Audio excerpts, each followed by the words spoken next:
We are very happy to have Bindusar Sahoo today. He's going to tell us about maximal conformal supergravities in 6T and 4D. Thank you. Thank you very much for inviting me here and giving me the opportunity to speak about my current work, which was done in collaboration with France, who is in the audience, and with Axel and Subrabalan. Subrabalan was one of our undergrad students, and he started this work when he was a student there, and now he's a PhD at Heriot-Watt. So this talk will be about relating maximal conformal supergravities in 6 dimension and 4 dimension, and I'll explain all these terms as we move on. Okay, so let me start with some introduction. So what is conformal supergravity? So conformal supergravity is, as the name suggests, is just some extension of the standard supergravity theories that we know of, which has Poincare symmetries. And these are extended by some additional local symmetries such as dilatation, spatial conformal transformation, and some spatial supersymmetry. And why it is useful? It is, mostly used as a technical framework to systematically construct high derivative supergravity theories. Okay, yeah. So I will explain how, in what way one uses this framework to construct high derivative supergravity. In general, one would expect that if you compactify maximal supergravity theories on an N torus, you will go to some maximal supergravity theory in the lower dimensions. Whereas if you start with some non-maximal supergravity theory in higher dimension and you compactify it on some N torus, you will reduce it to some matter-coupled supergravity theory. If you just take Einstein gravity in 5 dimensions, we know that normal Kaluza-Klein reduction of Einstein gravity gives you Einstein, Maxwell, and scalar field. So, but if you have a maximal supergravity theory, then if you start with the pure maximal supergravity theory, you should get pure maximal supergravity theory without any coupling to additional matters, unlike non-maximal theories. Okay. So this would also be applicable to conformal supergravity theories, not just ordinary supergravity theories.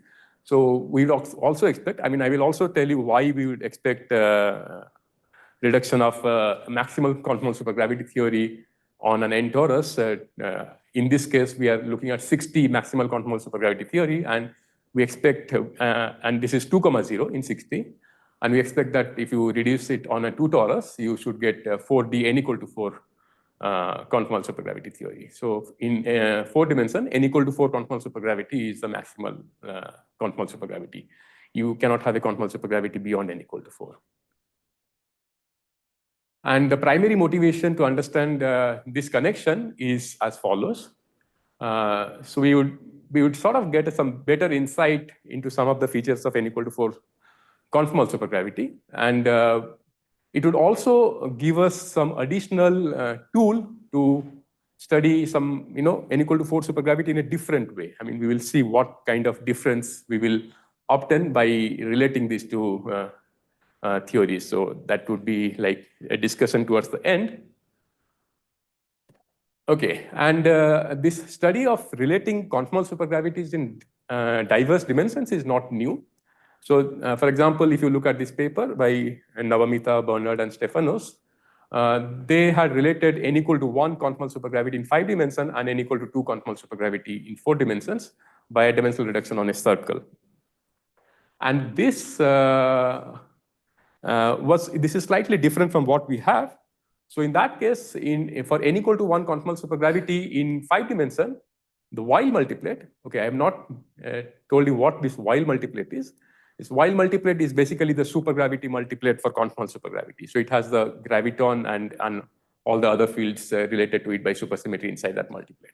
So the Weil multiplet in 5 dimensions has 32 bosonic and 32 fermionic optional degrees of freedom, whereas Weil multiplet in 4 dimensions, N equal to 2 conformal supergravity, has 24 plus 24 optional degrees of freedom. So therefore, when they reduce the Weil multiplet on a circle, the N equal to 1 Weil multiplet reduced to an N equal to 2 Weil multiplet, and plus an N equal to 2 vector multiplet, because there is this 8 plus 8 degrees of freedom mismatch. So those extra 8 plus 8 degrees of freedom went to an N equal to 2 vector multiplet. So starting with a pure n equal to 1 conformal supergravity in 5 dimension, you get n equal to 2 conformal supergravity in 4 dimension coupled to a vector multiplet.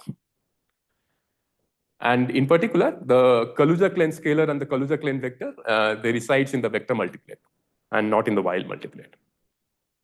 However, in our case, the situation is slightly different. I mean, this is expected because both of these theories are maximal conformal supergravity. So both of these multiplets, 62, 0 and 4D n equal to 4 wild multiplets, they have the same number of degrees of freedom, 128 plus 128. There is no mismatch. So, so one would expect that the 6D wild multiplet has to go to the 4D wild multiplet when you dimensionally reduce it along a torus. So that is what I meant by saying that if you dimensionally reduce maximal conformal supergravity on a torus, you should get a maximal conformal supergravity and not a matter coupled conformal supergravity. Right. And as a result of which, one would expect that when you dimensionally reduce, you of course have Kaluza-Klein scalars and vectors, and therefore these has to be part of the wild multiplet instead of going to some additional vector multiplet. Okay. Now here is the issue. The n equal to 4 wild multiplet in 4 dimension is known. It was constructed by Workshop, Deru and DeWitt in 1981. Okay. So this is a known n equal to 4 wild multiplet. Let me call it as a standard wild multiplet. This has something called the coset scalars. I will discuss what these coset scalars are. But they have only two. It's a complex scalar. Okay, so they have only 2 degrees of freedom, whereas Kaluza-Klein scalars will be 3. If you reduce it on a torus, the Kaluza-Klein scalars are 3. So there are no additional scalars. And so this coset scalars would only account for 2 out of the 3 Kaluza-Klein scalars. And there are no vectors in the standard wild multiplet. So the Kaluza-Klein vectors, since there are no vectors, so one wonders where do the Kaluza-Klein vectors sit? So Kaluza-Klein scalars will be the components of the metric and along the torus. Yes, there is no B field. Yeah. So you're saying that once you dimensionally reduce, you don't find enough scalars to there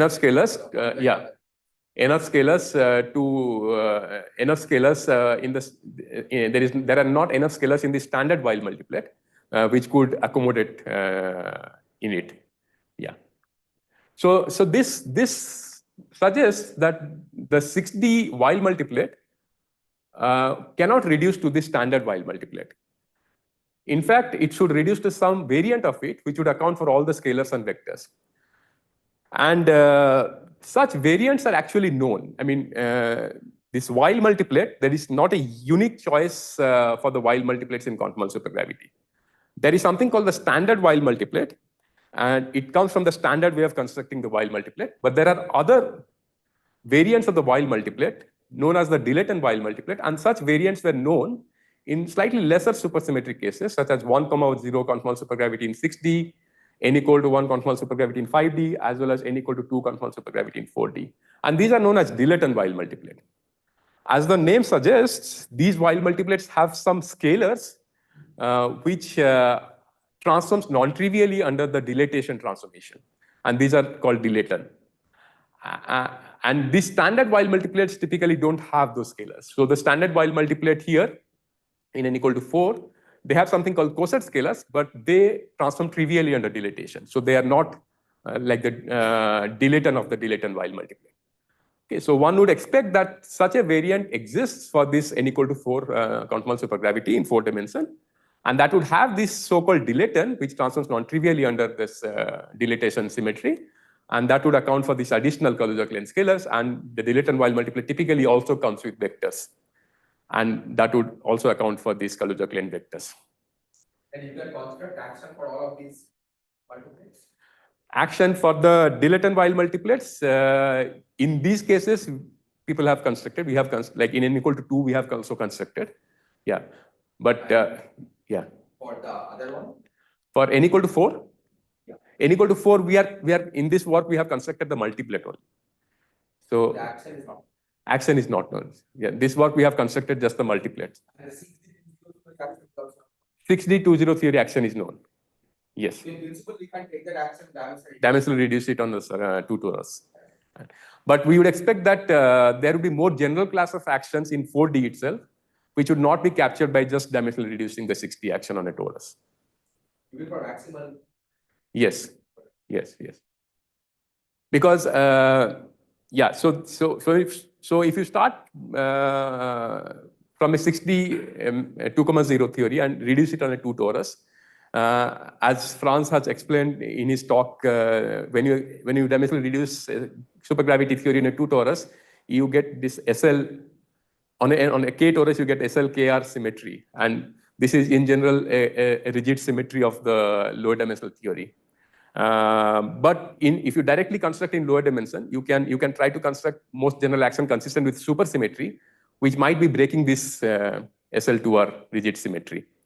And that we cannot obtain from dimensionally reducing along a torus, because no matter what you do, if you dimensionally reduce a 6D theory on a 2 torus, you would get a theory which has this rigid SL2R symmetry. But by directly starting in 4 dimension, you might, I mean, the most general class of action would break this SL2R symmetry. But they would be still supersymmetric. But usually the maximal supersymmetric theories are unique, right? But that's not for conformal supergravity. And that's not true for conformal supergravity. Like we have constructed the action for the standard Weil multiplet, and we have a class of actions which are parameterized by a holomorphic function of these coset scalars. So, so up to that holomorphic function of the coset scalar, we know the action. Yes, and a non-trivial choice of that holomorphic function will break the SL2R symmetry. Yeah. But if you fix it to a constant, then it preserves SL2R symmetry, and then it is unique. So if you demand SL2R symmetry, it's a unique action. But if you allow for SL2R symmetry to be broken, you can get this holomorphic function.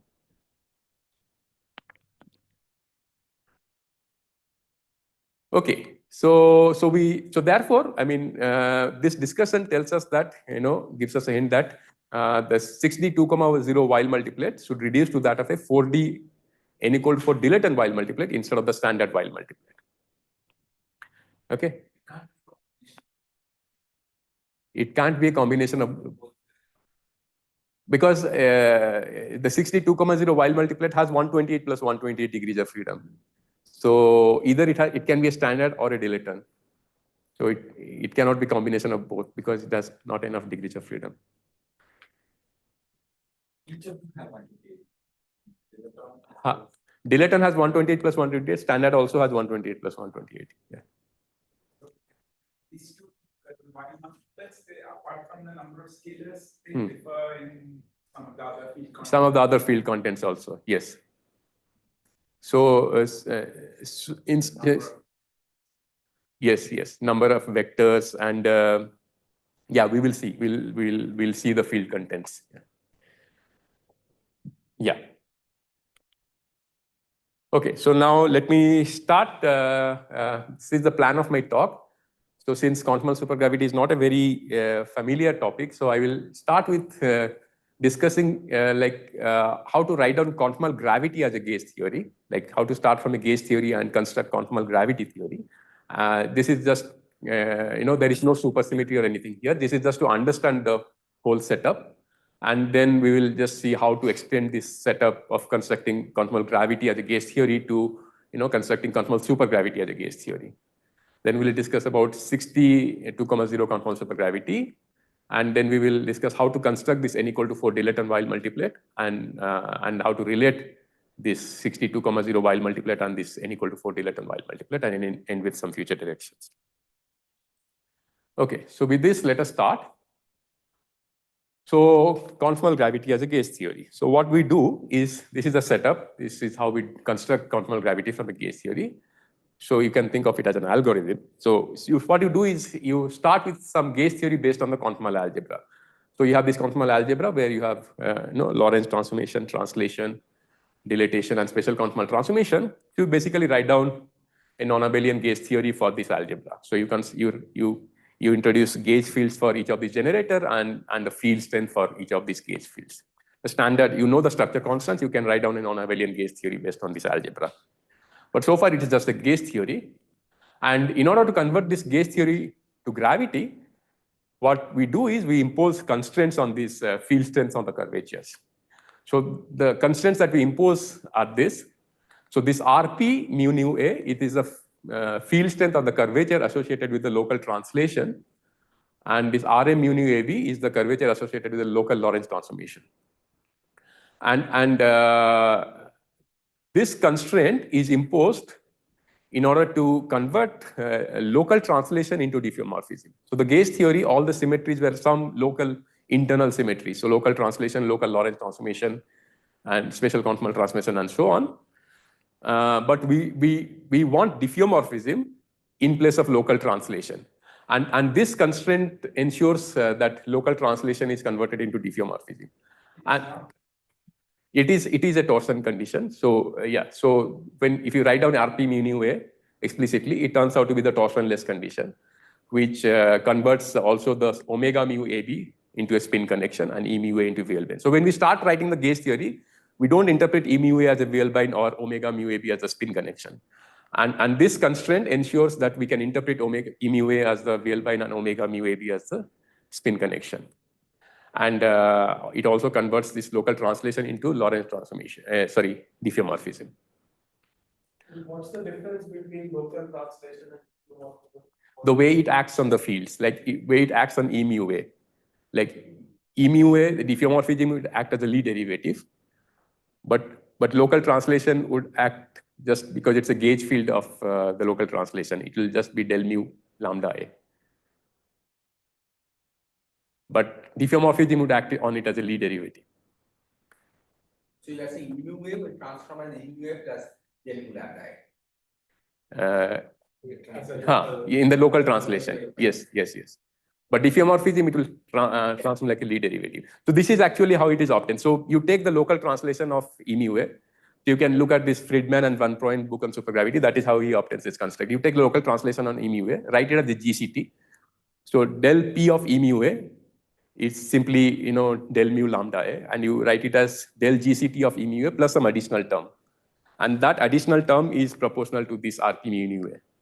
So then he argues that if you set this RP mu nu A to 0, then a local translation is converted to GCT. Yeah.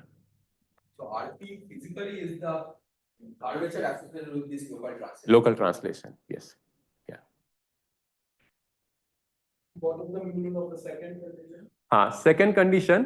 Second condition, what it does is, of course, this is like the torsionless condition, which converts omega mu AB into a spin connection, becomes dependent.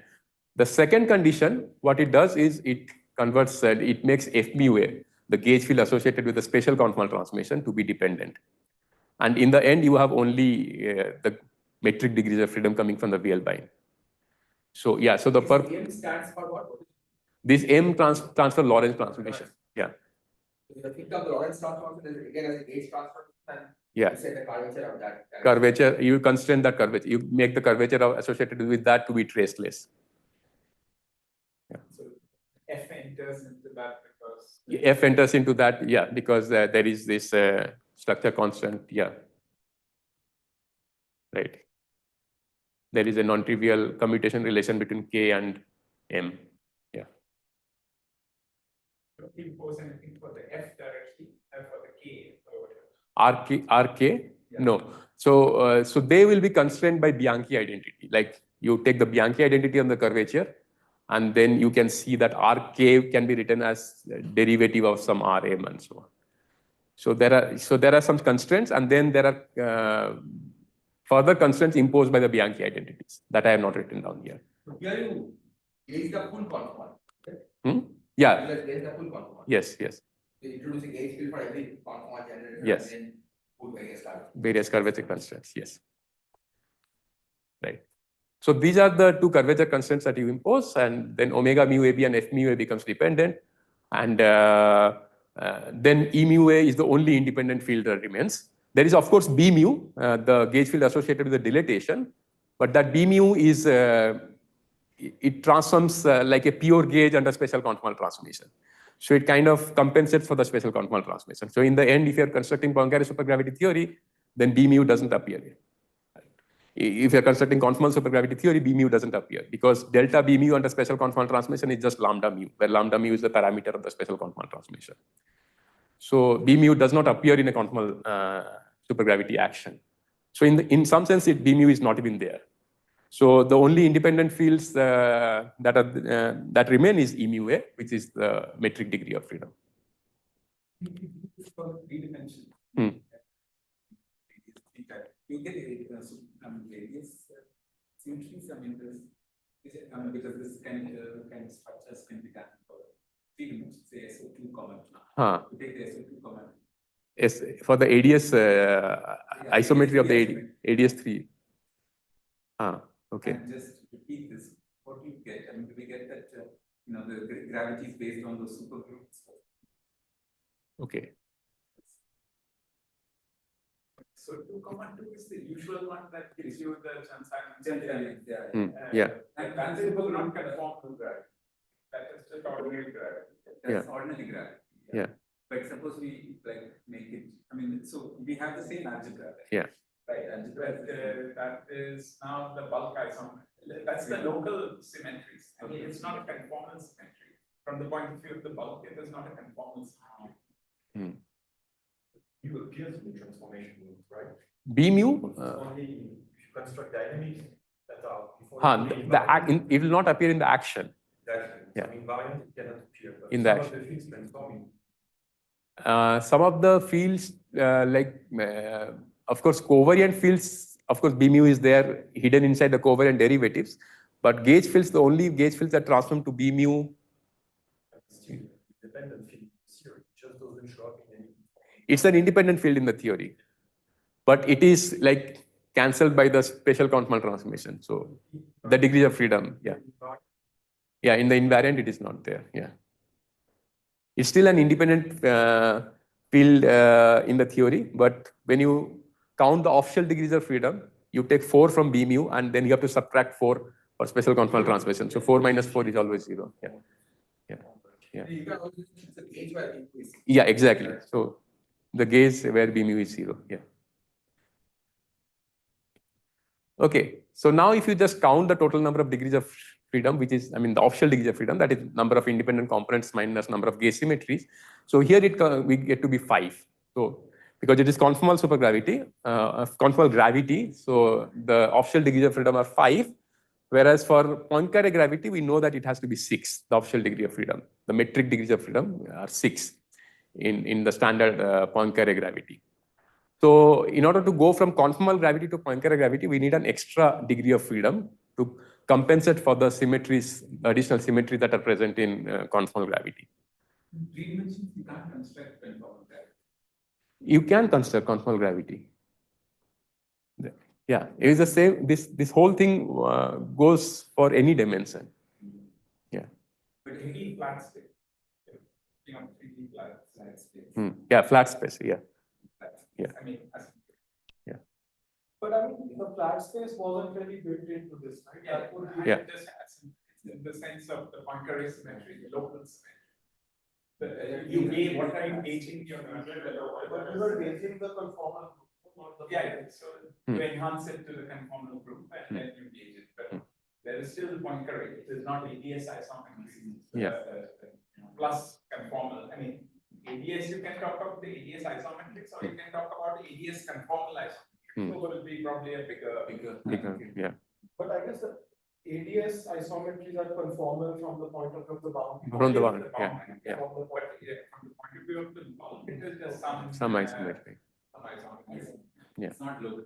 Yeah. It's just global. Yeah, but then you gauge it. You can gauge it, yeah.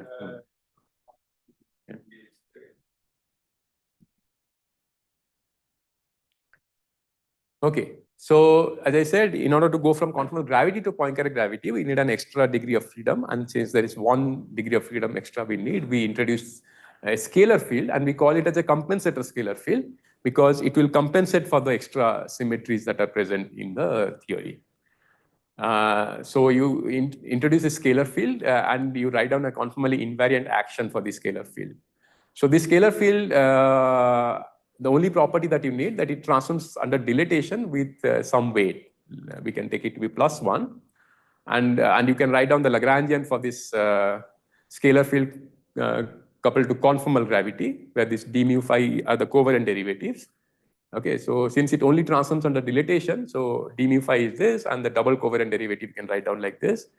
And then this omega mu AB and F mu A are dependent fields coming from those curvature constraints. You put those dependent fields back into your Lagrangian, and you find that Lagrangian is obtained like this. So this is the final Lagrangian that you will obtain, where this is the Ricci scalar, and this Ricci scalar comes from this F mu mu, because you have d mu mu. So this mu and A are contracted. So this FAA coming here, and the curvature constraint of Rm that I wrote down, that will express this F mu in terms of the Ricci tensor and the Ricci scalar. And when you take the trace of F, you will get the Ricci scalar. And that is what appears here. And as we had expected, B mu has gone away, even though B mu is an independent field. But because this is a conformally invariant action, there is no trace of B mu in this final Lagrangian. Okay. This happens like in all dimensions. This all dimension, yes. Maybe up to some factors and all, but this is true in all dimensions. So I have not taken any specific dimension here. Right. So the only thing that we do is that we start with a Lagrangian of the scalar field with a wrong sign of the kinetic term. So you can see that this is a wrong sign of the kinetic term. We have having the sign convention minus plus plus plus. And this is important because then we have this Lagrangian, and then finally when we use this scalar field, You start with the wrong sign, but you end up with the correct. you end up with the correct sign of the Einstein-Hilbert term. That is what I am going to show. Yeah.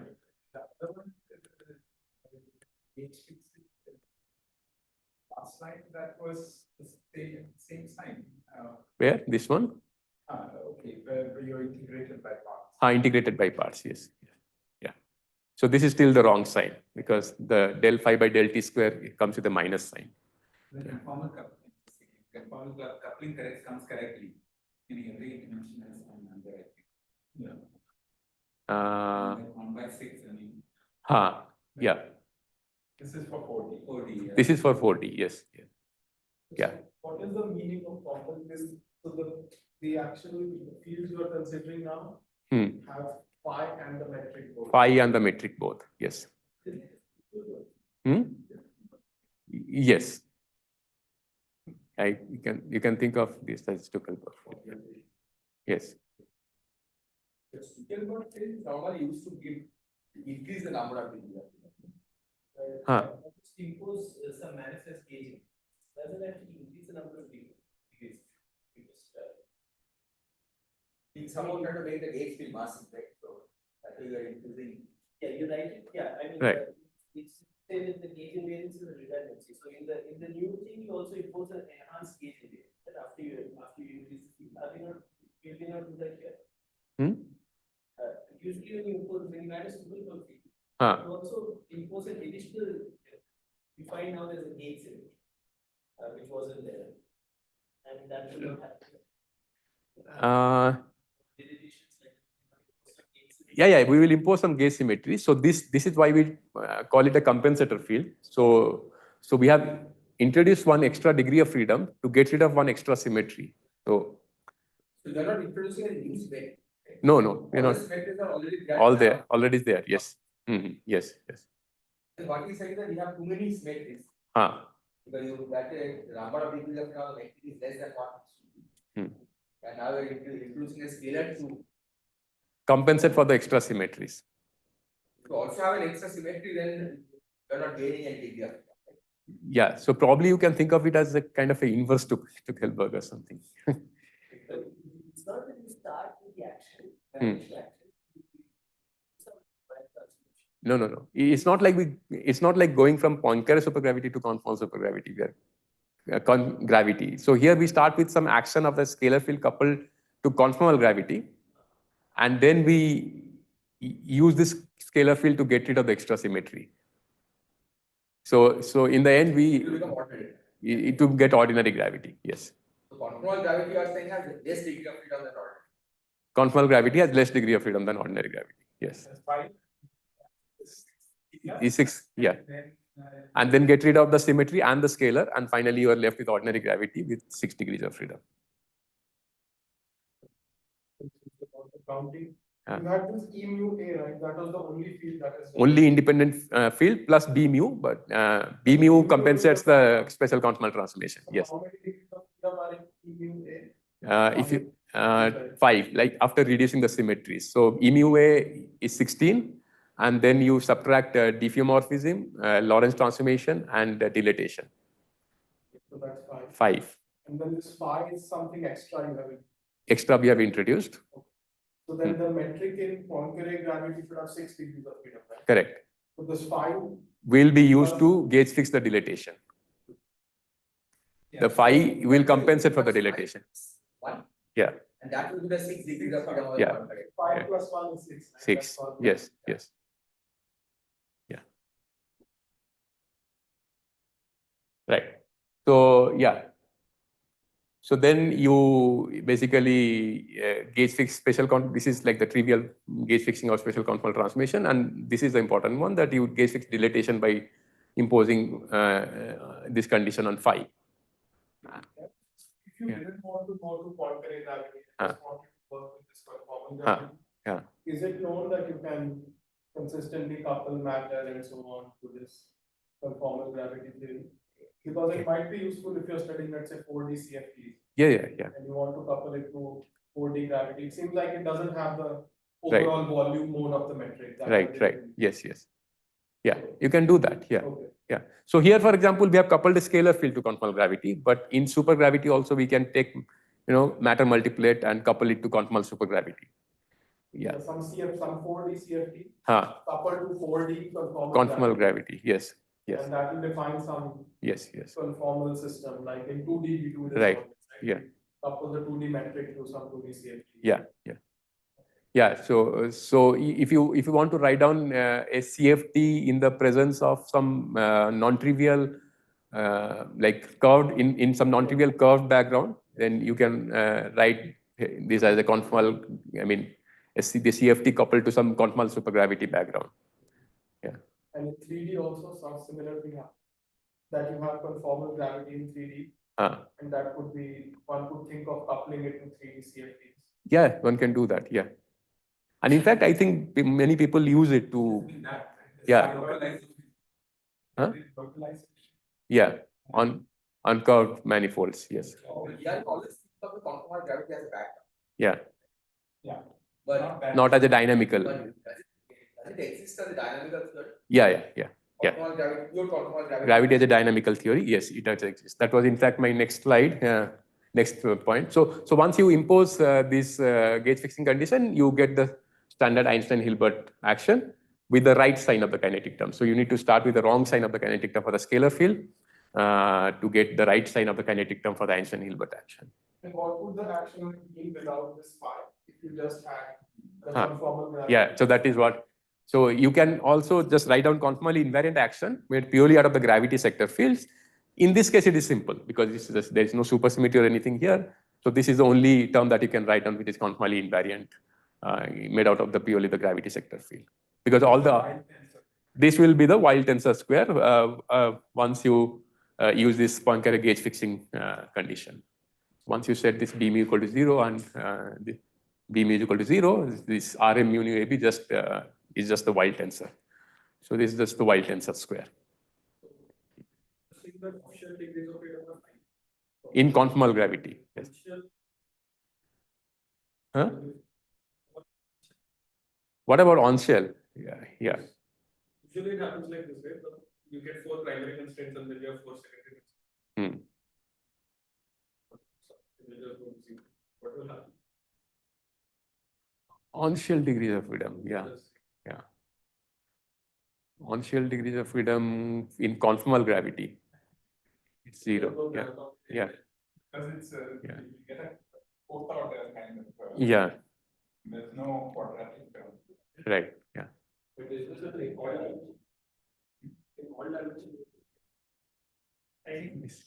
This is Wild square. wild square is yeah. Conformal gravity in half area is going to get like Einstein gravity. Yes. Conformal gravity in half of ADS. ADS4. ADS4 radiations. and on half space. And that's actually same as Einstein gravity or right. I'm just trying to reduce, like, what happened to the gravitons, something like that. They are just one. There's no graviton. Like, Yeah, because it doesn't have, this won't have a propagating graviton kinetic term. Some vortic term. And so in all dimensions, I should reduce that the metric degrees of freedom are constant or to zero. I don't know how to think Yeah, about yeah. it very well because it's a vortic action that, ideally. I'm talking about like component wise something you can start with 10. In some D you can start with. Y squared is still quadratic in R. It has 4 derivatives. But 4 in derivatives. The R it's still 2 R's. It's R squared. There will be some Yes, it is vortic. In quartic in derivatives, yeah. So the Yeah. wave equation one could still think about solving, writing the wave equation of motion. Yeah, but if you think like since it is 4th order in derivative, like the propagator will have 1 over p to the power 4. So there is no it's a 2nd order pole. So I don't know. Then there is Usually when you have a higher order, yeah. When you have a higher order equation of motion, it just means you need to specify more initial conditions. You can solve it. So usually that is a lot of trouble. Usually you don't want the higher. Usually that you need to unstable solutions. Very hard to get something. You really want a higher order equation of. And you can see the higher order in terms of perturbation. If your equation doesn't have a quadratic term, then Yes, yeah. If it has a quadratic term, if the propagator is 1 over p square plus p4, then you can write down some. No, this doesn't have. I mean, this is already Poincare. Just purely conformal. This. Yeah, where is the quadratic term? It has a quadratic. Yeah, these are quadratic. No, not unless you put the scalar. We have to put this scalar. Yeah. So if you put the scalar, so as a conformal theory, this is the action.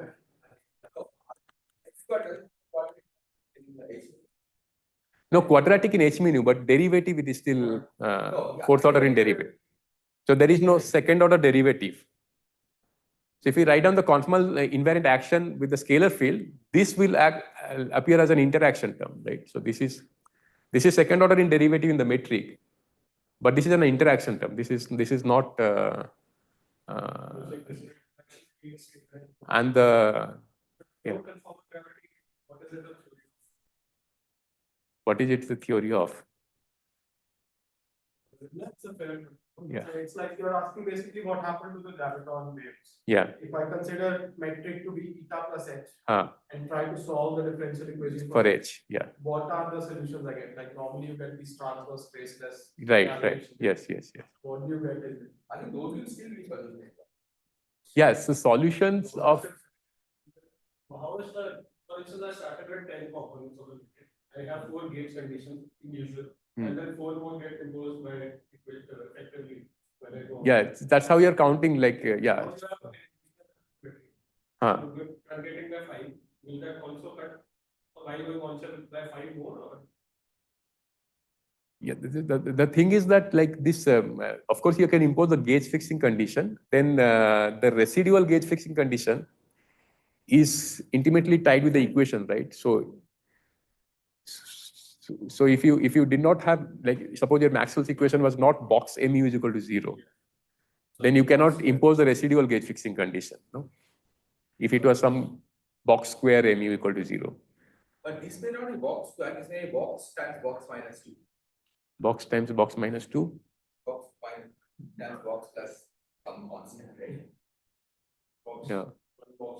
Yeah, that's why there's an instability. Right? Box times box plus some constant, but that won't that constant have some mass dimension? Yeah. But there is no mass scale here. No, this is conformally invariant. Yeah.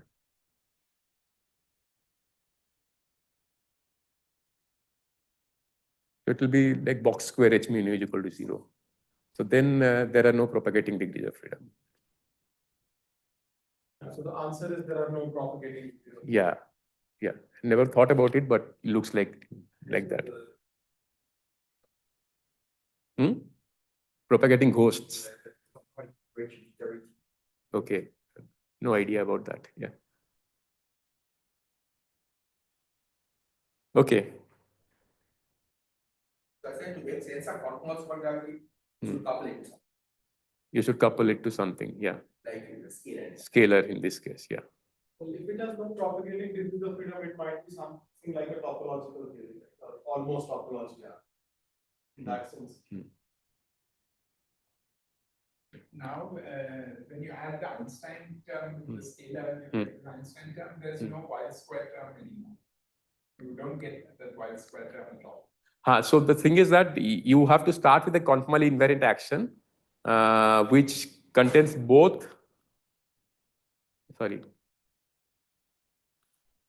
this action. So this is a conformally invariant action, and you add the this action at this. So that is a conformally invariant action, and then you impose the gauge fixing condition. So then you have Einstein-Hilbert plus Wild square.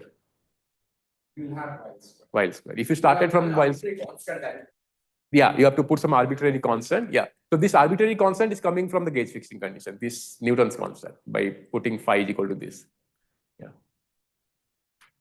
So then that's when you will get this box plus. Yeah. Because then you have introduced some parameters with mass dimension. Yeah. So the wild square is up to you. You may want to add it or may want to add it or may not want to add it. Yeah. But this is like, if you want to construct higher derivative corrections to your Einstein gravity, so you need to construct an action made purely out of the gravity sector fields, conformal gravity sector fields. That is how you will get higher derivative corrections to supergravity also. Yeah. No, I didn't understand why you said wild square is up to you, because I thought the coefficient of the Einstein-Hilbert action is what you choose by the gauge, but the wild square will always remain.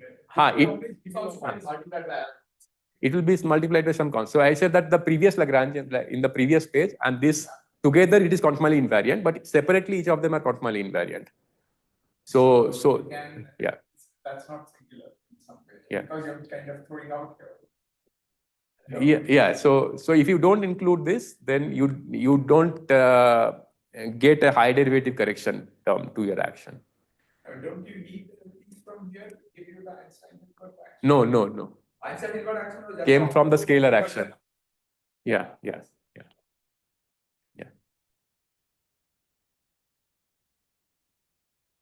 Okay. So now the extension to conformal supergravity is a little straightforward with slight modifications here and there.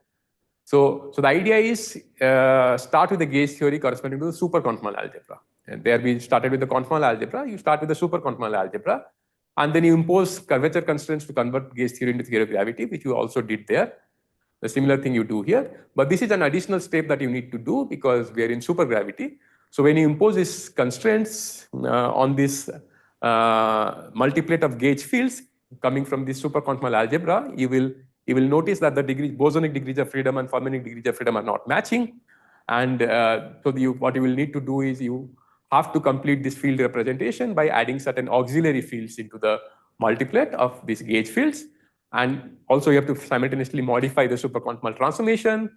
Okay, so these are some tedious work that you need to do. And the resulting algebra will be a modification of the superconformal algebra that you started from.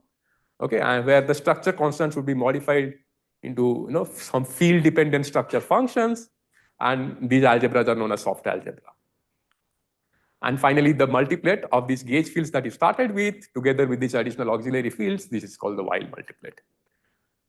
And so for example, if you are interested in n equal to 4 supergravity in 4 dimensions, you start with this superconformal algebra, and then you introduce gauge fields corresponding to each of the generators of the superconformal algebra, and you impose these constraints. So these constraint and this constraint we had discussed earlier, and this is some additional Fermi constraint that you need to impose for supergravity.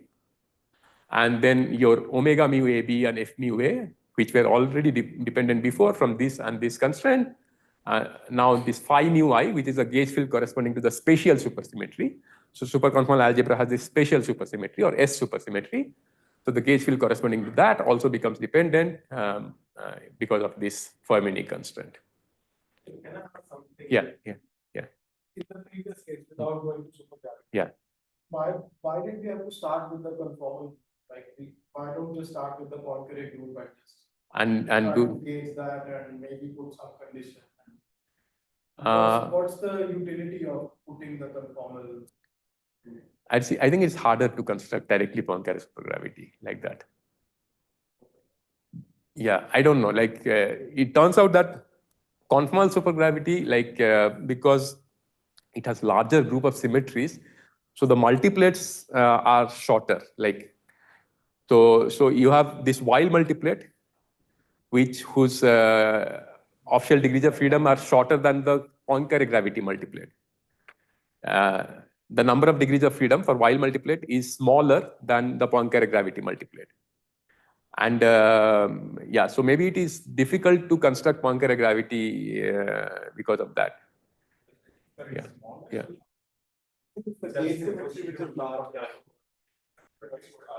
Sorry, what? The exact same procedure, but starting from Poincare group, and you just get Poincare gravity. But you cannot construct higher derivative corrections. But they all respect Poincare symmetry, right? Because supergravity at least I have seen that you always start with Poincare supergravity to construct this high derivative, right? Sorry? Equal to 2. You always start with Conformal supergravity, yes. Construct this High derivative corrections, yeah. And then go to this Poincare by the scalar one. Yeah. Yes, but so that's for supergravity. Yeah. For supergravity. For ordinary gravity, you can do that. I mean, that's what you're saying. That you can start with just the Poincare group and construct a Poincare gravity from that. That you have many values. Yeah. The difference for gravity is that you can only write just one point. Right. Yes. But the generalization of this Poincare gravity to Poincare supergravity is I think. But that's just a technical thing, or there's some conceptual thing there? It's a technical thing. Conformal supergravity is a more suitable technical framework to systematically construct these higher derivative corrections. I think the main reason that environment is an optional realization. Yeah. Meaning that your algebra closes on this multiplet with specific algebra without the need of using equations of motion. So if you construct some invariant which is a high derivative deformation, it's made out of an off-shell multiplet. It means you don't run into another procedure where you need to modify, first you need your algebra and then modify the action and so on. This is like you can just deform it by one term, which is symmetry, and this is symmetry all. Yeah, but with this but this whole.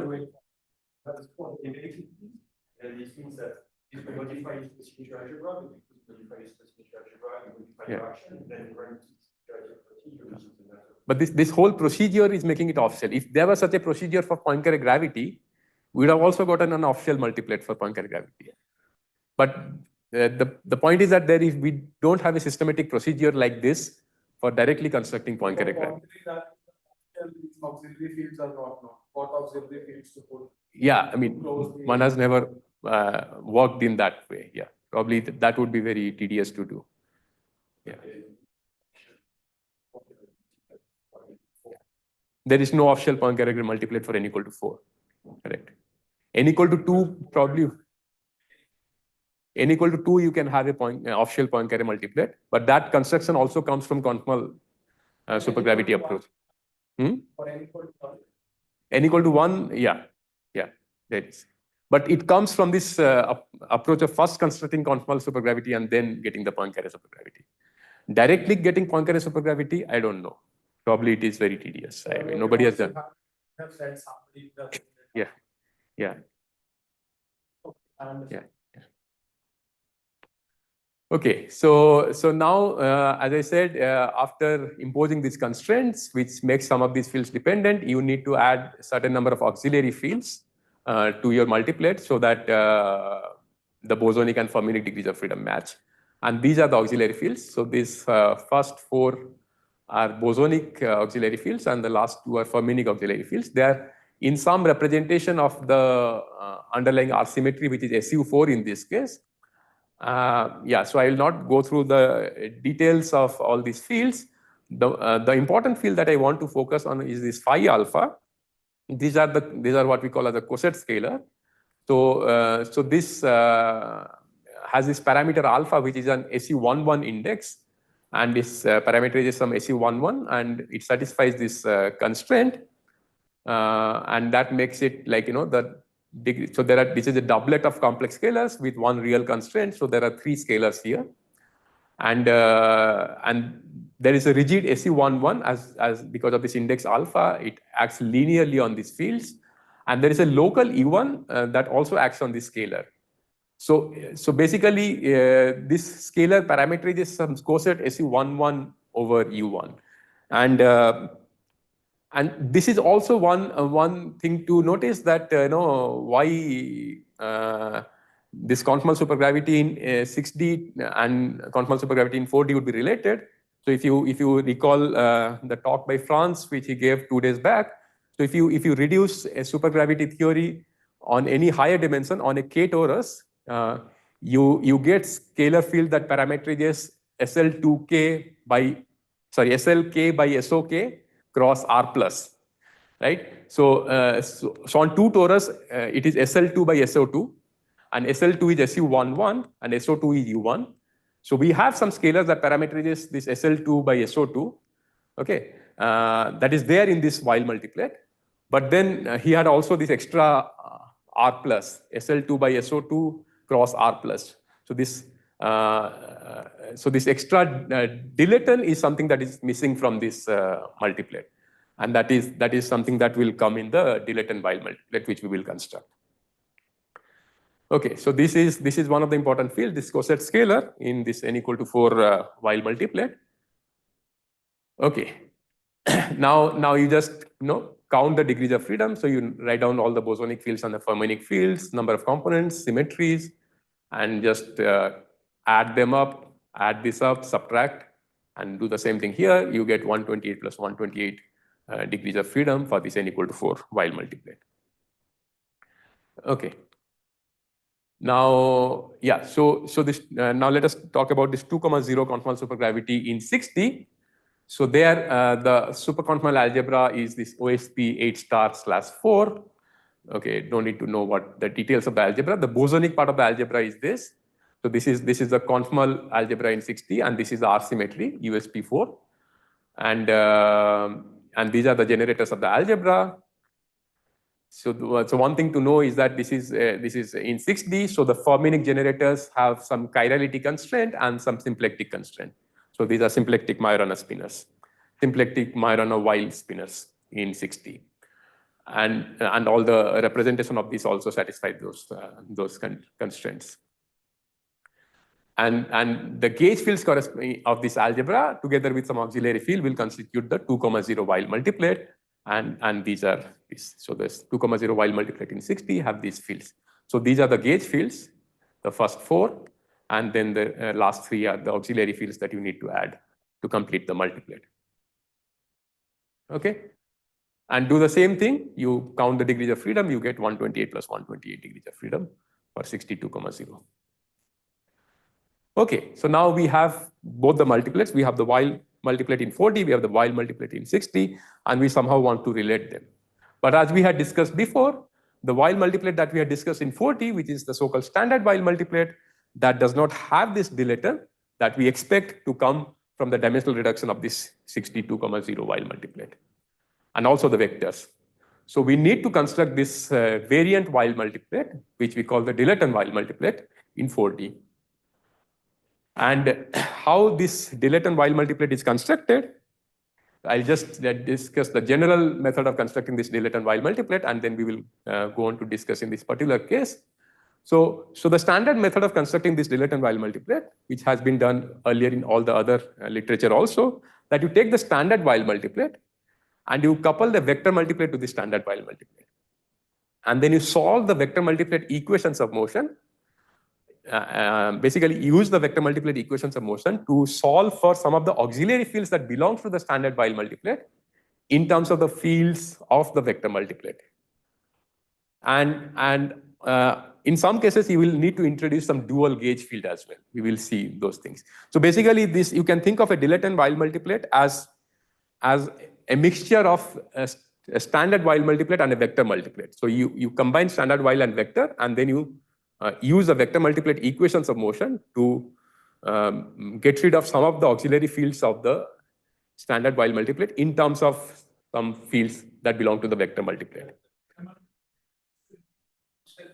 Yes, yes. So basically what you're doing is you are removing some auxiliary fields in terms of dynamical fields. So the off-shell degrees of freedom will remain the same, but the on-shell degrees of freedom will increase. Will increase, yeah. So it is in some sense an intermediate step between the standard Weil multiplet and the supergravity, the Poincare supergravity multiplet. The standard Weil multiplet has less off-shell degree of freedom and also less on-shell degrees of freedom. Poincare gravity, of course, has more on-shell degrees of freedom, but this has some intermediate number of on-shell degrees of freedom. And therefore, if you want to use this dilatant Weil multiplet to go to Poincare gravity, you will need lesser number of compensating multiplet. Because finally, the on-shell degree of freedom in the Poincare gravity is the same. And this dilatant Weil multiplet has more on-shell degrees of freedom than the standard Weil multiplet. And therefore, if you are using this dilatant Weil multiplet to construct Poincare supergravity, you will need lesser number of compensating multiplets. Yeah. Yeah, so, but yeah, you're right that the dilatant Weil multiplet will have more on-shell degrees of freedom. Yeah. Good. So now some techniques, like, technical things. So yeah. So before doing it for n equal to 4, the first thing we need to do is that the R symmetry of the standard Weil multiplet, which was SU4, we will need to break to USP4. And the reason we do that is because we already know that 6D 2,0 Weil multiplet has USP4 R symmetry.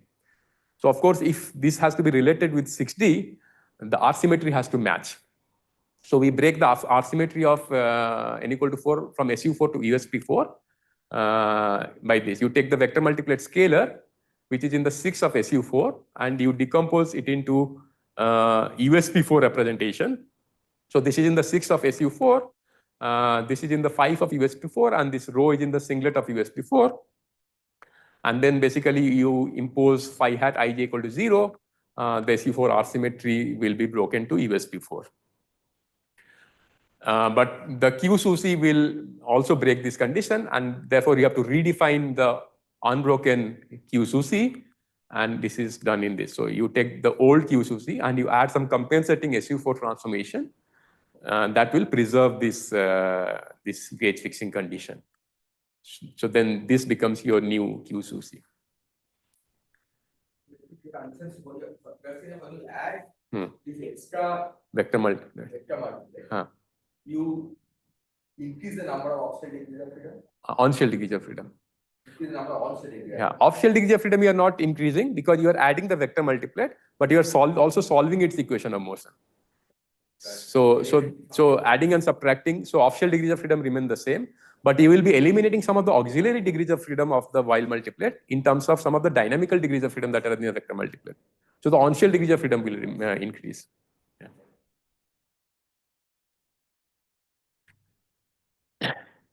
Okay, so once you do this, you redefine your Q SUSI like this, and then the SU4 gauge field, which is in the adjoint of SU4, you decompose it into USP4 representation. So this is in the 15 of SU4.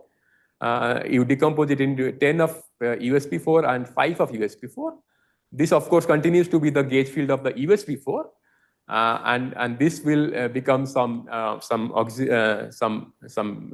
auxiliary field in the dilatant Weil multiplet. Okay, Yeah. eliminate the auxiliary fields. Yeah. You need the equation of motion, right? Yes. So you need an action. We know the equation of motion of the vector multiplet we know in this case because the vector multiplet in n equal to 4 is an on-shell multiplet. So the closure of the supersymmetry algebra gives us the equation of motion.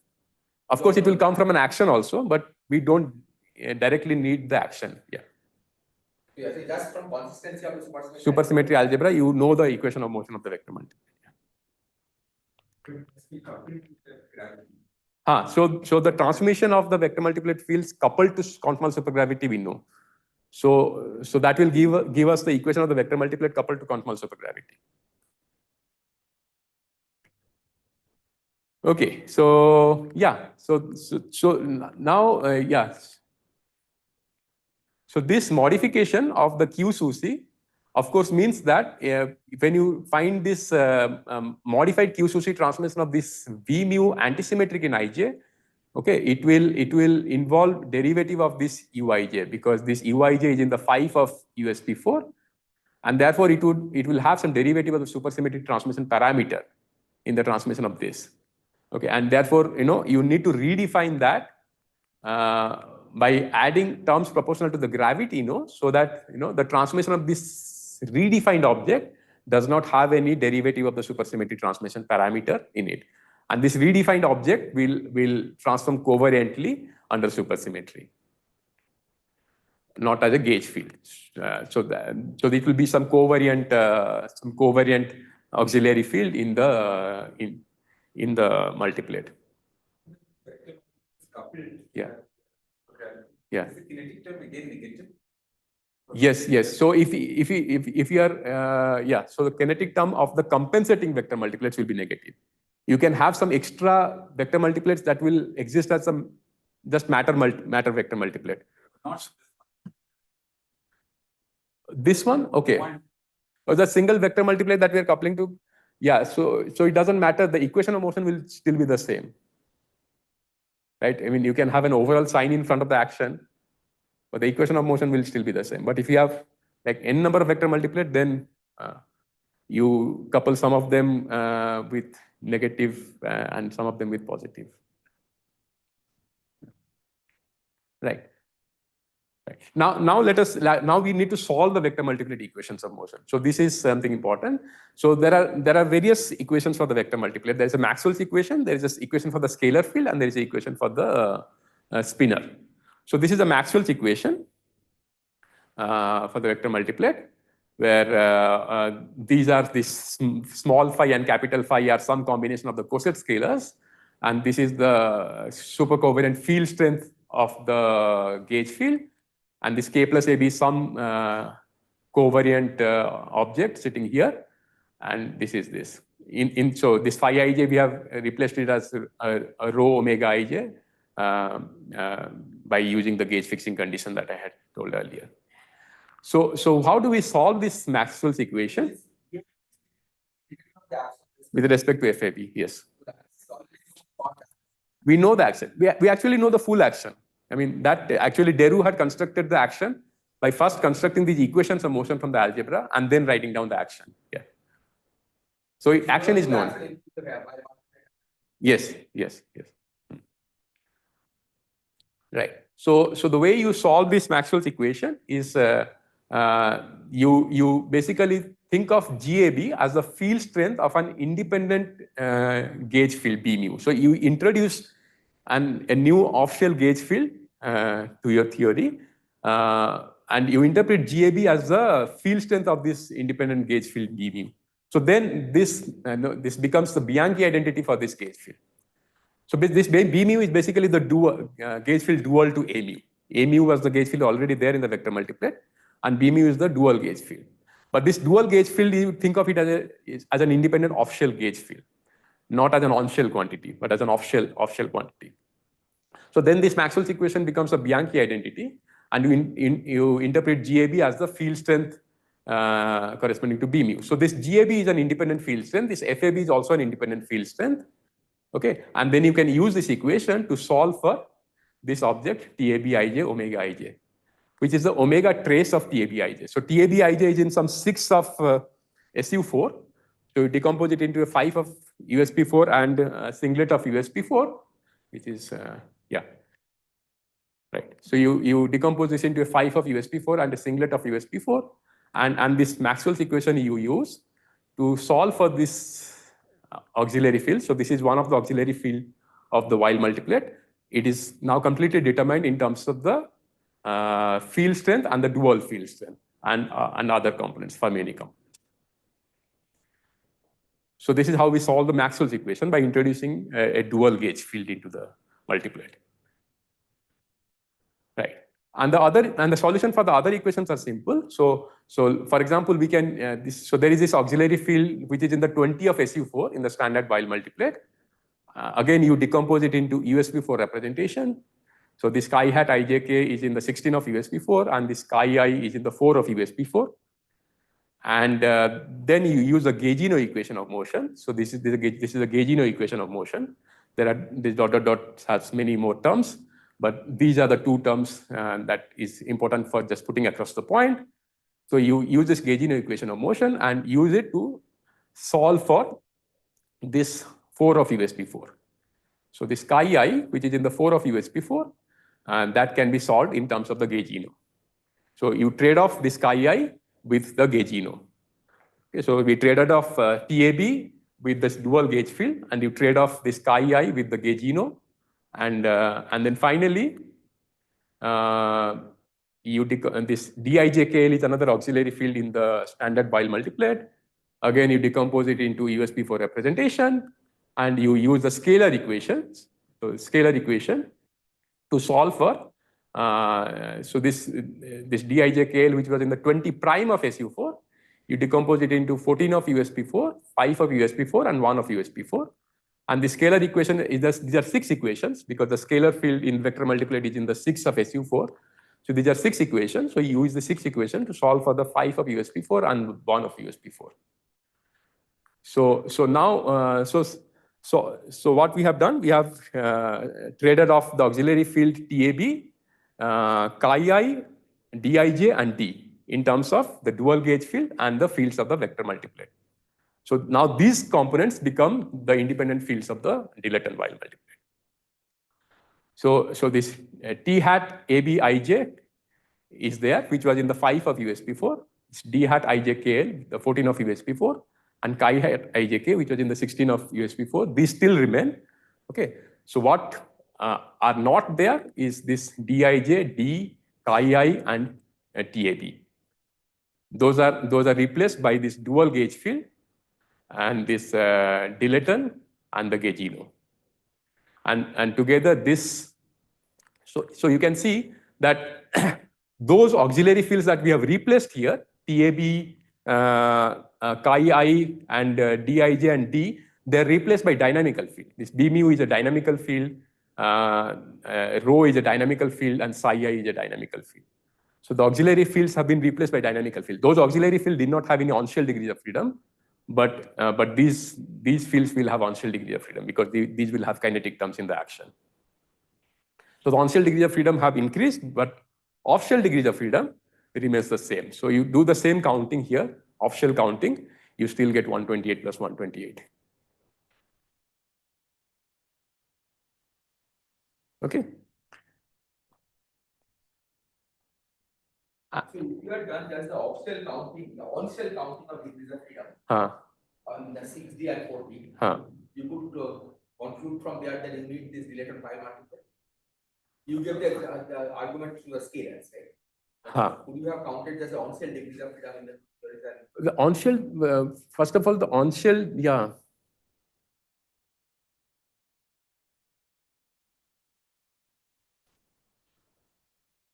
The dynamical fields, yeah.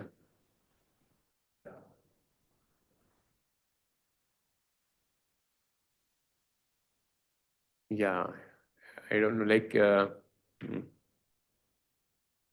probably you could have. I mean, on-shell counting, of course, I mean, makes sense for Poincare gravity, right? For conformal gravity, as we discussed just some time back. Yeah. Yeah, pure conformal supergravity does not have, right? Because it is a purely high derivative theory. Yes. So when you are saying here that you replace the off-shell degrees of freedom with on-shell degrees of freedom. This will be dynamical, like once you construct the Poincare gravity, this will be like dynamical in that sense, yeah. Yeah. Okay, so yeah, I don't think I have enough time.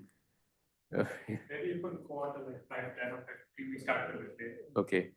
Yeah. So now I'll discuss that this 6D 2,0 while multiplet and this 4D dilaton while multiplet that we have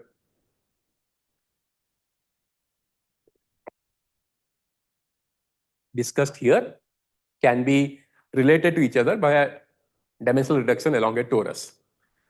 Okay, so so these are the standard Kaluza-Klein reduction of the 6x1 form in 6D, and you can see that these are the Kaluza-Klein scalars, this E alpha m, and these are the Kaluza-Klein vectors. So alpha is like 1 and 2, and m is some local Lorentz index 1 bar and 2 bar. So there are 4 of these components, and there are these 2 gauge fields which will go to the Kaluza-Klein scalars and vectors of the dilaton while multiplet. And so this is something that Franz had also said in his talk. So when you dimensionally reduce it in a torus, the allowed diffeomorphism that is consistent with this Kaluza-Klein reduction answer is this, and this has some some rigid symmetry appearing here, lambda alpha beta, and typically this lambda alpha beta parameter is some GL2R, okay, and so the determinant of lambda is like an overall scale transformation that will act on the overall size of the torus encoded in the determinant of the internal VL bind. And therefore, as a first step, we can take the determinant of the internal VL bind, some powers of that, and identify that with the dilaton that will have the correct transformation. And then you can scale with this overall determinant, this internal VL bind component, and construct a matrix which will form an SL2R matrix, and this will transform under a rigid so the rigid lambda that we had, which was belonging to the GL2R, okay, but this will because we have scaled this with the overall determinant of the matrix, so that will not transform under the overall scale transformation corresponding to that GL2R, but rather only under the SL2R part of that GL2R it will transform. And in this way, so this is an SL2R matrix, and it will transform under that rigid SL2R like this, A going to lambda A. But what we have in our multiplet is our fields which doesn't form an SL2R matrix, but this phi alpha that we had, these are fields that form SU11 matrix.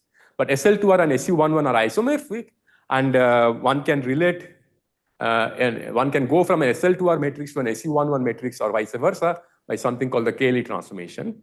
So given an SL2R matrix, you can make a Cayley transformation like this to arrive at an SU11 matrix. So that's what we do. We take this SL2R matrix made out of the internal VL bind and make a Cayley transformation of that to arrive at an SU11 matrix. And then we identify that SU11 matrix with the coset scalars.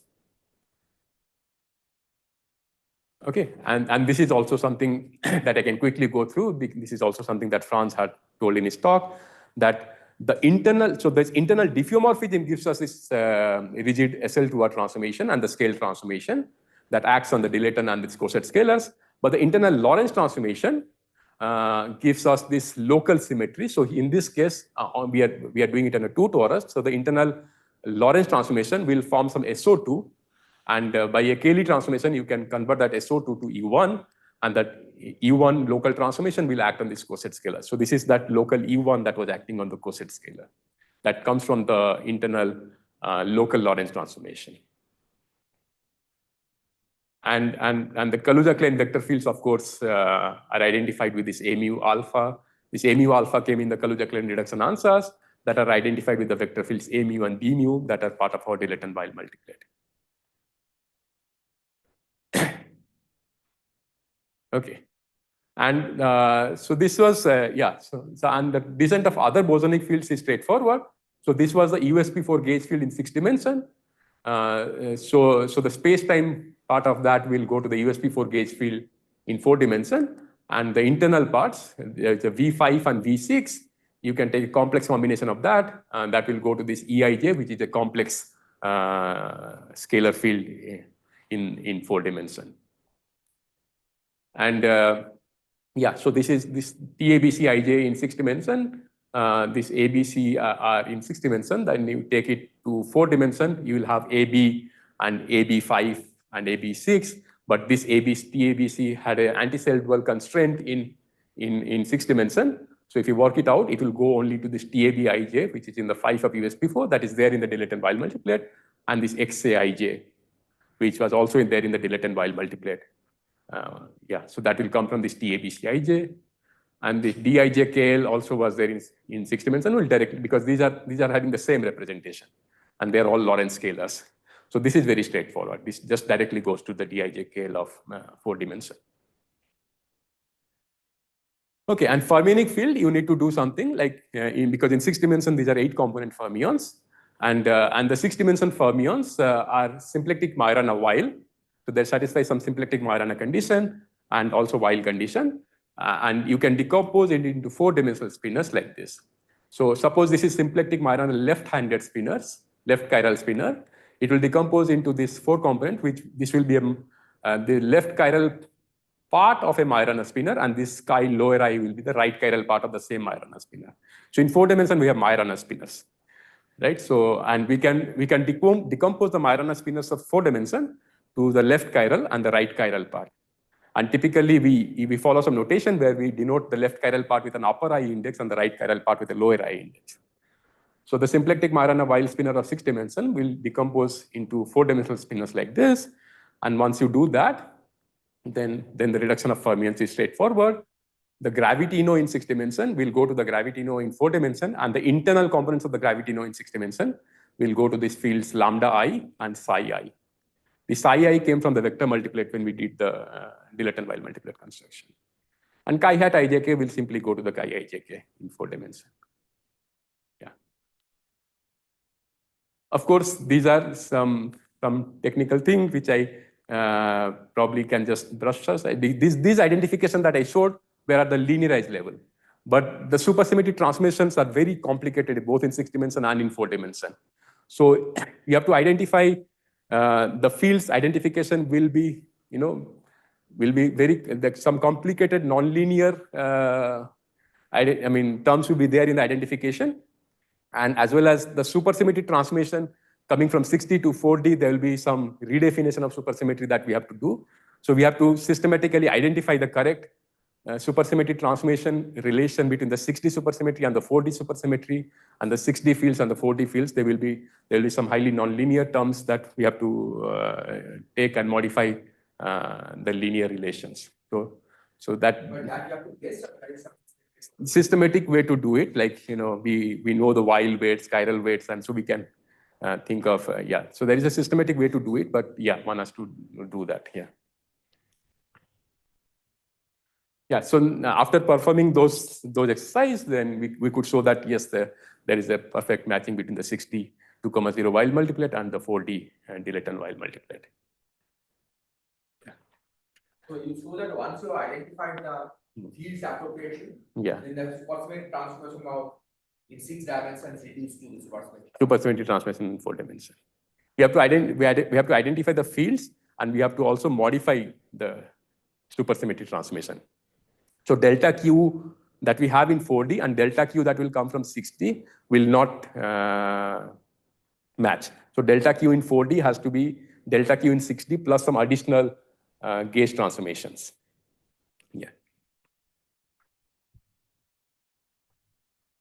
Okay, so I will end with some. So summary is, of course, we saw that this maximal conformal supergravity in 6D and maximal conformal supergravity in 4D are related, and in fact, the standard wild multiplet of 6D and the dilatant wild multiplet of 4D is what are related, not the standard wild multiplet in 4D. And we explicitly constructed this dilatant wild multiplet, and then we showed that upon dimensional reduction and suitable field redefinitions, the multiplet and the supersymmetry transformation matches. And but as discussed in the introduction, conformal supergravity serves as an intermediate step in the construction of Poincare supergravity. So this is something that I had discussed for the conformal gravity case, but supergravity also we can do. So in order to do that, in order to go from conformal supergravity to Poincare supergravity, just like going from conformal gravity to Poincare gravity, you will need compensating multiplets here. Okay, where some of the fields of the multiplet will play the role of compensators to gauge fix additional symmetries in conformal supergravity. So in case of n equal to 4, the role of compensating multiplets is played by the vector multiplets. Okay. So to get pure n equal to 4 Poincare supergravity, let's say without matter coupling, just pure Poincare supergravity, we need the standard. Okay, the while become well. Using the standard while multiplet, we would need at least 6 vector multiplets. So just one vector multiplet or 2 vector multiplet will not have enough degrees of freedom to compensate for the extra symmetries. We will need at least 6 vector multiplets. And this can be understood in the following way. These fields dijkl and chiijk, typically they have some very high while weight. So dijkl has some while weight 2 and chiijk has while weight 3/2. And therefore this enters as Lagrange multipliers in the vector multiplet action. And so what they do is they will impose constraints on the fields of the vector multiplet. So dijkl has 20 components and chiijk also has 20 into 4. Each spinner has 4 components. So chiijk has 20 into 4 Fermionic components, and this has some 20 bosonic components. So they will impose 20 constraints on the scalars of the vector multiplet. So this capital I denote the number of vector multiplets that we are adding. And chiijk will impose some 80 constraints on the fermions, right? And we need 16 scalar degrees of freedom to gauge fix the additional symmetries. So we have one dilatation and 15 SU4 R symmetry, which we need to gauge fix, right? These are the additional symmetries of conformal supergravity that we need to gauge fix to go to Poincare supergravity. And we need 16 fermions degrees of freedom to gauge fix the S supersymmetry. So in total, we need 20 plus 1 plus 15, which is 36 at least 36 scalar degrees of freedom, and 80 plus 16, which is 96 Fermionic degrees of freedom. We need at least these many degrees of freedom to compensate. Okay, and each vector multiplet has 6 scalar degree of freedom and 16 Fermionic degree of freedom. So that the counting works out to be we need at least 6 vector multiplet to go from constant. This vector multiplet will give 6 vector fields, which becomes the graviphoton of the Poincare supergravity. Yeah. Right. Now let's see what if we try to do the same exercise for constructing Poincare supergravity with Dillett and Weil multiplet, what will be the case? Now, as we have discussed earlier, Dillett and Weil multiplet has already some extra on-shell degrees of freedom present in it. So naturally, we will need lesser number of compensating vector multiplets to go to Poincare supergravity from Dillett and Weil multiplet. Now let's do the same counting with Dillett and Weil multiplet. Now Dillett and Weil multiplet already has fields like the dilaton and the gaugino, okay, which can compensate for the dilatation and the S supersymmetry. So we don't need any extra degrees of freedom to compensate for the dilatation and the S supersymmetry. So the Dillett and Weil multiplet components itself is sufficient to do that. So dilatation and S supersymmetry we don't need to worry about. So what do we need to worry about? We need only extra scalar and Fermionic degrees of freedom to account for the gauge fixing of R symmetry and the constraints imposed by the Lagrange multipliers. So for the Dillett and Weil multiplet, the Lagrange multipliers are this dijkl, which is in the 14 of USP4, and this chiijk, which is in the 16 of USP4. So the Lagrange multiplier will impose some 14 constraints on the scalar field, and the USP4 R symmetry, we need 10 scalar degrees of freedom. So total, we need 24 scalar degrees of freedom and 64 fermions only to compensate for the Lagrange multiplier chiijk. Good. So the counting is 24 scalar degrees of freedom and 64 Fermionic degrees of freedom. And we know that each vector multiplet has 6 scalar degree of freedom and 16 Fermionic degrees of freedom. So one would naively think that 4 compensating vector multiplet would be sufficient to go to Poincare supergravity from Dillett and Weil multiplet, conformal supergravity using Dillett and Weil multiplet. But that naive counting may not be true because the scalar field of the vector multiplet, which is in the 6 of SU4, breaks up into these representations of USP4, right? But this rho I is in the singlet of USP4. So this rho I cannot be used either to get constraints from dijkl or to gauge fix R symmetry, because this is in the singlet of USP4. right? So even though each vector multiplet has 6 scalar degrees of freedom, only 5 of them are useful to account for the Lagrange multiplier and the USP4R symmetry. So therefore, we should think of each vector multiplet as only contributing 5 scalar degrees of freedom, not 6. Okay, so 4 would not be sufficient because 5 into 4 is 20, and we need 24. So that would basically mean that we would need at least 5 vector multiplets to go to Poincare supergravity. But then it means that 5 vector multiplet has 30 scalar degrees of freedom. Okay, and this Lagrange multiplier and the USP4R symmetry will only fix 24 of them. So 6 scalar degree of freedom still remains, right? Unlike the construction using standard Weil multiplet, where the pure Poincare supergravity does not have any scalar degree of freedom. In this case, there will be extra 6 scalar degree of freedom. So that is one of the intriguing feature one would expect for constructing Poincare supergravity using Diliton Weil multiplet. So this whole structure of it looks like it will give some different Poincare supergravity than what we are familiar with. It will have 5 graviphotons, but the Diliton Weil multiplet already has one more. So 6 graviphoton, but one of the graviphoton will come with its dual in the multiplet. So this Diliton Weil multiplet mu is already coming with its dual. Yeah. So there are like 7 vector fields, but mu and dmu are dual of each other. So that will in effect 6. Yeah. Okay. So only you have extra scalars. We'll have extra scalars, yes. No, this is pure Poincare supergravity. There is no matter here. So there is pure Poincare supergravity with extra scalar degrees of freedom. The only matter multiplet is Poincare supergravity is a vector multiplet. Vector multiplet. Matter multiplet is vectors and scalars. Yeah.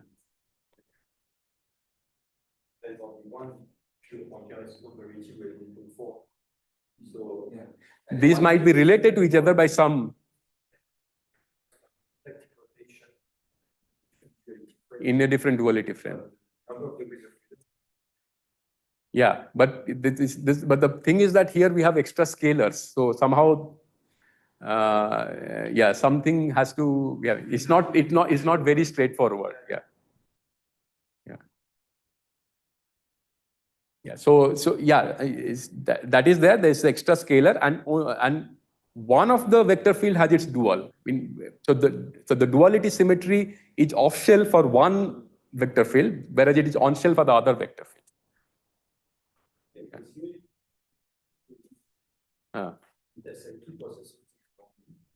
Yes. Yeah. So in the version you get using standard parameters, you realize SO6 off shell. You realize SO6 off shell, whereas SL2 is on shell. Yeah. Now we divide, you have S5, I guess, off shell and SL2 off shell as well. But SL2 will be off shell only on one of the vector field, which is in the Diliton Weil multiplet. So those two will. Okay, I'll see you later. Yeah. So those two, will transform into each other under SL2. But the other 5 gauge fields coming from the other 5 vector multiplet, the SL2 is still on shell there, no? On the vector multiplet, SL2 is still on shell. On the Diliton Weil multiplet, SL2 is off shell. But on the vector multiplet, now compensating multiplet, SL2 is on shell, no?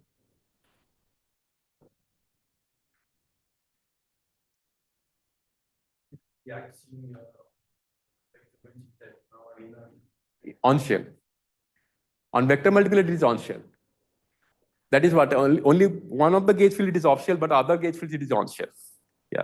So it is still a little bit intriguing. I mean, yeah. But then you could imagine that the 6 of them become graviphoton, and you have one matter multiplet, because each matter multiplet has one vector and 6 scalars, right? Each matter multiplet has one vector and 6 scalar. Yes.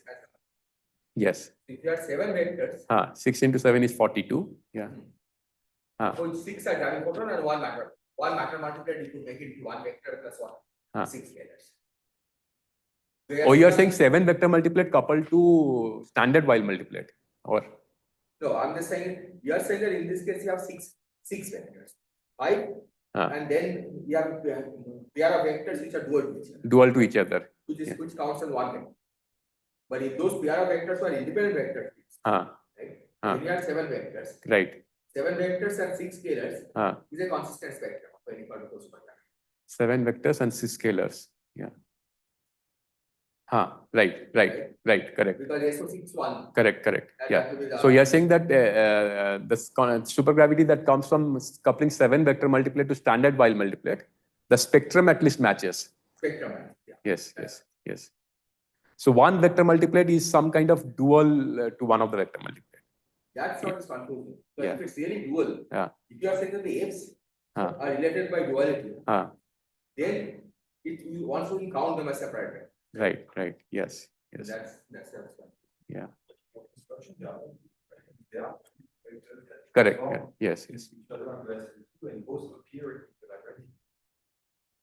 So they are dual from the point of view of the previous formulation. This one. What I'm saying is that in the dilatant Weil multiplet, this A mu and B mu, they transform under SL2 linearly. Yeah, but that doesn't mean they are dual.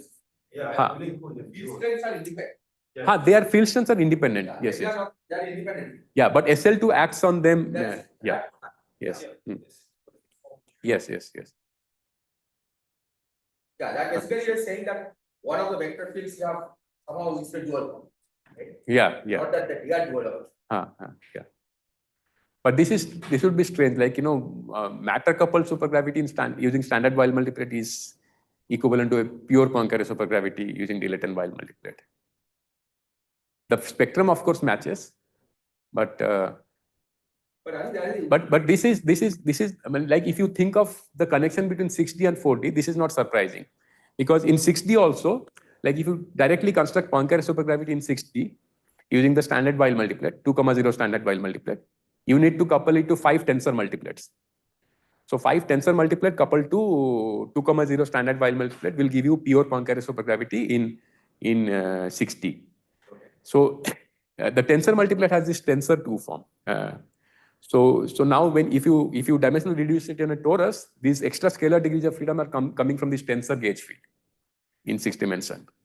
So from the point of view of dimensional reduction of 6D supergravity on a torus, the presence of these extra scalar degrees of freedom is not surprising. But what is surprising is that it is not. It is something very different from the standard Poincare supergravity that we know in 4D. But at the end, it should be equivalent by field definition. By field definition. But how can we get rid of the scalar degree of freedom by field definition? So if you have 7 vectors and 6 scalars, right. Then it's like Poincare supergravity, pure Poincare supergravity coupled to one matter. Yes. That is the correct number of fields. Right. Oh, okay. Okay.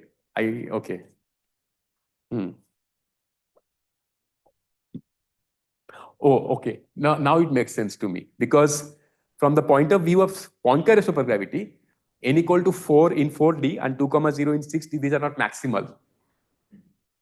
So 2,0 pure Poincare supergravity in 6D will not go to pure n equal to 4 Poincare supergravity in 4D. It will go to some matter coupled. So this extra matter, then it makes sense coming from there. Yeah. What is the setup with the dilatant Weil multiplet to get pure input? So dilatant Weil multiplet is not going to give us pure Poincare supergravity. That is the final conclusion. Pulsating matter to dilatant Weil such that you get pure input for Poincare. No. Yeah. So you'll get what we'll get. You can call it pure. But I guess build the dilatant Weil, you already added vector multiplet in a way. Right. Yes. Yeah. No, Because this is coming from the dimensional reduction of the 6D pure Poincare supergravity on a torus, and because Poincare supergravity 2,0 is not maximal, so reducing it on a torus, we don't expect it to get a pure Poincare supergravity.